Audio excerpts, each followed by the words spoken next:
If you're going to be pulling social media clips from long-form content, whether that's going to be podcast videos, YouTube videos, webinars, live speaking engagements, or whatever it is, there's a few things that you really need to look out for in order to make sure you're pulling a good, valuable clip that's going to retain attention, but also get the attention from the click-through rate when somebody's coming through and watching your videos. So this is going to be a really quick hitting video because I'm going to give you the main points in which you're going to be looking for in order to be able to clip good and valuable clips that are going to deliver value to your audience. The first thing that you're going to be looking for is obviously the first thing that's coming out of the mouth, right? So when it comes to clipping videos, they call it chopping social media content.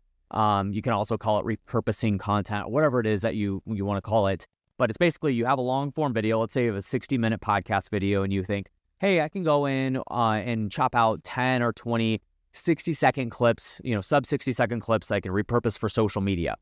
Sometimes there's danger in it, and a lot of times the reason why we do it is because it's highly efficient. You don't have to record extra content. I love doing it, by the way. All of the videos that you're ever going to see on my social media are going to be exactly this way. But there are some things that you have to have in guideline sense to be able to actually have high-value clips that are being pulled from your long-form videos so that they're not just wasted clips and wasted editing, and you're paying for those videos to get edited, or you have somebody on your team, or maybe you're spending the time editing your videos. So there's a couple of core elements that you want to make sure you're looking out for. Number one, the main thing that I'm looking for is obviously, and I've done a video on this before that you could check out, but the main way that you want to start your video, any video, even if you're chopping it or you're shooting videos directly for social media, is making sure that it has a good hook. Now, the main thing that I always kind of circle this back around to is there's kind of two ways that you can go into this. Number one is, does the first thing that comes out of your mouth make a bold statement or ask a bold question? If it's one of those two things, typically that's going to be a really good hook. And that's how you're going to start the video. The first 2 or 3 seconds in order to capture attention, gain that click-through rate, and that's what you want. And when it comes to chopping social media content, because you're not necessarily creating and crafting the videos, like, I tell people all the time, if I give you a topic to shoot a video on and I say, shoot this in 5 minutes, and then I want you to shoot another one in 60 seconds. The 60-second one is going to have a lot more jam-packed value. You're not going to have as much context. You're not going to have as much storytelling and all that good stuff, jimmer jammer, and then, any kind of fluff that's kind of thrown in there or examples or whatever. But you're going to be able to compact it into 60 seconds very easily. Whereas 5 minutes, it'll take you 5 minutes to explain the same point that it took you 60 seconds to explain it in. That's the danger when it comes to chopping social media content from long-form videos. So because of that, you have to make sure that you're really, really careful on crafting that hook. What I even tell my video editors to do sometimes is, if there's a good piece of content that's within a clip that's within a 60-minute video or a 30-minute video or whatever, but there's no good hook, go find a good hook and plaster it to the front of the video. Even if, sometimes people will literally tell a story and then make a really, really strong statement at the end. I would just take that statement at the end, leave it there, and then put it also at the beginning of the video because it's stated twice, but who cares? You're starting off with a strong hook, and that's what you really, really need. So it's important to make sure you're understanding that when you're chopping videos. I see videos all the time out there that are chopped from long-form content, and the context of them is really hard to grasp onto because, number one, it doesn't start with a good hook, because it doesn't have a good question or a bold statement. And then number two is you lose context throughout the video because there wasn't anything that kind of laid the groundwork for what the video was about in the first place at the beginning. So that's something you really have to be careful of and really look out for. The second thing that I want to notate is getting to the point. This is a really big issue when it comes to chopping content because, again, if I have 5 minutes to get a topic out, then it's easy for me to kind of banter around, tell some stories, give a little fluff in there, and not get to the point. Whereas in social media content, you, first of all, have 1 to 2 seconds to capture attention in the first place. But if you're not holding and retaining the attention for the first 10 to 15 seconds of that video, you're going to lose them the rest of the video, and people are going to swipe away. People will typically give you anywhere from 5 to 10 seconds of their time after they've stopped on your video, and then they're deciding if they're going to stick around for the whole thing or not. It's dependent on how quick you get to the point. There's a lot of videos that I see where, and I even see them come through on my end when my editors are editing videos for me, and I'll reject videos if it takes too long to get to the point. If it takes me more than 10 seconds to actually learn something, to make an awe statement, basically, then the video gets rejected and we're not using it. It's highly important because that's how you're going to retain the attention. If you're not going to get to the point quickly, then it's going to be difficult to hold the attention for a 45 or 60-second video. So when it comes to chopping content, that's a danger as well. First of all, it can be hard to start with the hook. Secondly, it can be very hard to retain context and attention within that first 10 seconds. So some ways that you can do this, number one is obviously you can chop out some of the fluff. So I want to make sure that any, kind of mulling around, like what I just did there, where I kind of thought about what I was going to say next, cut that out, because that's not something like that precious 2 seconds there needs to be cut out, because then that's contributing to the ability for somebody to just swipe away if they're going to, watch my video. So you want to make sure you're cutting out any of that dead space, any ums, ahs, any stuff like that, things where maybe you said it repeatedly, it was said 1 or 2 times over again.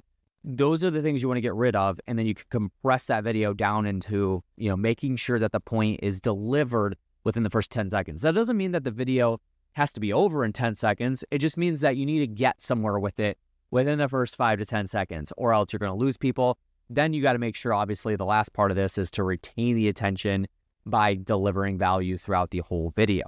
This is where you'll start to see videos go viral. If you ever watch a video go viral, let's say it's a video that gets relatively, viral is a very subjective term, but let's just say it's 100,000 views in less than a day. Watch the video and study it. Did it do something within the first second? Did it do something within the first 5 seconds, 10 seconds, 15 seconds, all the way up to a 60-second time mark? Did it do something? What did it do throughout that period? And then that'll be able to tell you and really staple in the truth that if it did go viral, it was because it had good context throughout the entirety of the video.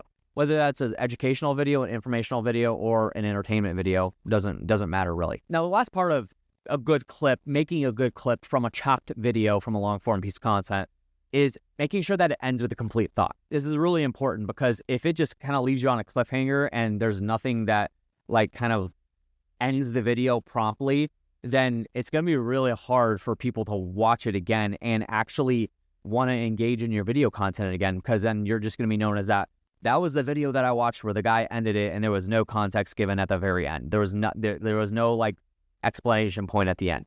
You got to make sure that there is a complete thought. If you get through, and these are the main ways to retain context, by the way. Make sure you start with the good hook, which is laying the foundation for the topic of the video. Number 2 is get to the point quickly. And then number 3 is obviously complete thought. But that's, again, as a whole, the number one issue with chopping content from long form is context. It's really hard to retain context. So if you can maintain those 3 things, that's going to complete your context. And the last part of this is establishing a complete thought, is just rounding out the point that you're making, is basically what it is. Did I finish the statement that I was saying? Did I finish the context of the topic that I was trying to get across to you? Then that's where you're going to be able to deliver a very good video that gave some value, got to the point really quickly, and started off very strong. Kind of simple, but a lot of this just takes editing. It just takes a little bit of time to be able to kind of craft and critique the editing of the video into that. And don't be afraid to do jump cuts and make sure that you're pulling out any dead space and that sort of thing, because that all helps and contributes to the structure of the video itself. So with that in mind, you obviously might be thinking well, Josh, you were going to tell me how to find the good clips. Essentially, that's how you do it. Number 1 is I'm looking for the hook. I'm looking for where the bold statement is made, where the bold question is asked. If I'm skimming through, and obviously you have tools like CapCut or Opus Clip that can actually skim through your long form videos and then automatically pull out clips. It does a decent job. I have another video about this on how AI can affect video editing, and it does a decent job of this. However, I still find myself every time I do one of those types of video clips, I still have to edit it in some sorts, but it does a good amount of the heavy lifting. What I like to do is transcribe the video, throw it into ChatGPT and say, ChatGPT, I need 10 clips from this 60-minute podcast. Where are bold questions and bold statements made throughout this video? And then it'll time mark it for me, give me timestamps for where to go clip. And then that's where we can actually go clip those statements essentially and make sure that we're retaining context. So that's honestly, that right there is the easiest way to get things done and make sure that you're pulling out the best clips from those videos and not bantering around. So really it's that. Does it make me learn something? If I'm watching the video and I pull the clip, did it start well? Did I learn something? Did it end with a complete thought? And then obviously you can start adding call to actions from that point if you want to by, recording canned exits and, maybe even just a slide that has a call to action or something like that at the end of the video. So hopefully that helped somebody today and really gave you knowledge on how to actually go find good clips, because I know this is a big thing that people get concerned about when they're pulling from long form content is context, value, and making sure that it's just a good all-around clip. So if that did help you, make sure you leave a comment down below letting me know about that. And if you have any further questions about this topic or any other topic that I could cover, please leave a comment below. I'd be happy to answer those for you, maybe in a separate video or even just in a comment. Make sure you like this video, subscribe if you haven't already. Lots of video content coming out about video content, social media, podcasting, you name it. And also, if you haven't already, make sure you have direct message me on social media. Send me a DM and say, hey, Josh, I watched this video and I really, really enjoyed this and this is what I learned. We'll love to connect if needed. So you can find me on Instagram and Facebook. I'm verified on both of those. But that's going to do it for today's video. Thank you guys for watching, and we'll catch you in the next one. See ya.